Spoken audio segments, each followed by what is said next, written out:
రాజమౌళి దర్శకత్వంలో జూనియర్ ఎన్టీఆర్ ఒక భారీ యాక్షన్ ఫిల్మ్ చేస్తున్న సంగతి తెలిసిందే. మైత్రి మూవీ మేకర్స్ నిర్మిస్తున్న ఈ చిత్రానికి డ్రాగన్ అనే టైటిల్ పరిశీలనలో ఉంది. ఈ మూవీ షూటింగ్ ఇటీవల ప్రారంభమైంది. మొదట ఎన్టీఆర్ లేని సన్నివేశాలను చిత్రీకరిస్తున్నారు. ఏప్రిల్ నుంచి ఎన్టీఆర్ షూటింగ్ లో పాల్గొనే అవకాశం ఉంది.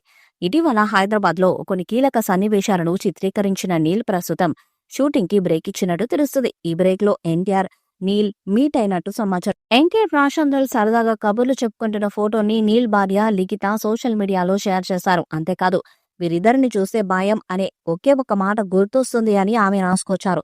ప్రస్తుతం ఈ ఫోటో సోషల్ మీడియాలో వైరల్ గా మారింది. ఎన్టీఆర్ ప్రస్తుతం హృతిక్ రోషన్ తో కలిసి వార్ 2 అనే బాలీవుడ్ ఫిలిం ని చేస్తున్నాడు. అయాన్ ముఖర్జీ డైరెక్ట్ చేస్తున్న ఈ యాక్షన్ థ్రిల్లర్ ఆగస్టు 14న విడుదల కానుంది. ఇక ఎన్టీఆర్ 31 మూవీ మీద భారీ అంచనాలే నెలకొని ఉన్నాయి. మైత్రి మూవీస్, ఎన్టీఆర్ ఆర్ట్స్ సంస్థలు సంయుక్తంగా నిర్మిస్తున్న పాన్ ఇండియా చిత్రం ఇది.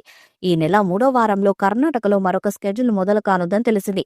ఇక ఎన్టీఆర్ వచ్చే నెలలో సెట్స్ లోకి అడుగు పెట్టనున్నారని సినీ వర్గాల నుంచి సమాచారం. ఈ మాస్ యాక్షన్ ఎంటర్టైనర్ లో తారక్ ఇంతకు ముందు చేయని పవర్ఫుల్ పాత్రలో సందడి చేరున్నారు. హీరోయిన్ గా రుక్మిణి వసంతను ఫిక్స్ చేశారు. అలాగే 2 కీలక పాత్రల కోసం మలయాళం నుంచి టొవినో థామస్, బిజు మీనన్ని ఎంపిక చేసినట్టు తెలుస్తుంది. వచ్చే ఏడాదికి ఈ మూవీని ఫినిష్ చేసే ఆలోచనలు ఉన్నారని తెలుస్తుంది. జూనియర్ ఎన్టీఆర్ ఈ సినిమాలో కొత్త లుక్ లో కనిపించనున్నారని సమాచారం. ఇప్పటికే ఎన్టీఆర్ తన ఫిజిక్ లుక్ పై ప్రత్యేక శ్రద్ధ పెట్టినట్టు తెలుస్తుంది. పెరడికల్ డ్రామా కావడంతో అతడి లుక్ పాత్ర డిజైన్ ప్రేక్షకులను ఆకట్టుకున్న విధంగా ఉండబోతుందని అంటున్నారు. ప్రశాంత్ నీల్ ఎన్టీఆర్ కాంబినేషన్ లో ఈ సినిమా తెలుగు సినిమా పరిశ్రమలో ఒక కొత్త చరిత్రను సృష్టించే అవకాశం ఉందని సినీ విశ్లేషకులు అభిప్రాయపడుతున్నారు.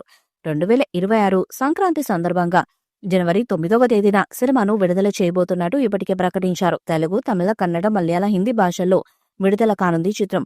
400 కోట్లతో ఈ సినిమాను నిర్మిస్తున్నారట. ఇక ఈ చిత్రం 1000 కోట్లకు పైగా కలెక్ట్ చేస్తుందని భావిస్తున్నారు. త్రిబుల్ దేవర సినిమాలతో పాన్ ఇండియా దృష్టిని ఆకర్షించిన ఎన్టీఆర్ డ్రాగన్ తో పాన్ వరల్డ్ ని ఆకట్టుకోవడానికి సిద్ధమయ్యారు. మరి ఈ చిత్రం ఎలాంటి రికార్డ్స్ ను క్రియేట్ చేస్తుందో చూడాలి. ఈ వీడియోపై మీ అభిప్రాయాన్ని కామెంట్ బాక్స్ లో తెలియజేయండి. ఈ వీడియో మీకు నచ్చితే లైక్ చేయండి, షేర్ చేయండి, కామెంట్ చేయండి. మరిన్ని అప్డేట్స్ కోసం మన ఛానల్ ని సబ్స్క్రైబ్ చేయండి. నోటిఫికేషన్స్ కోసం పక్కనే ఉన్న గంట సింబల్ ని కొట్టండి.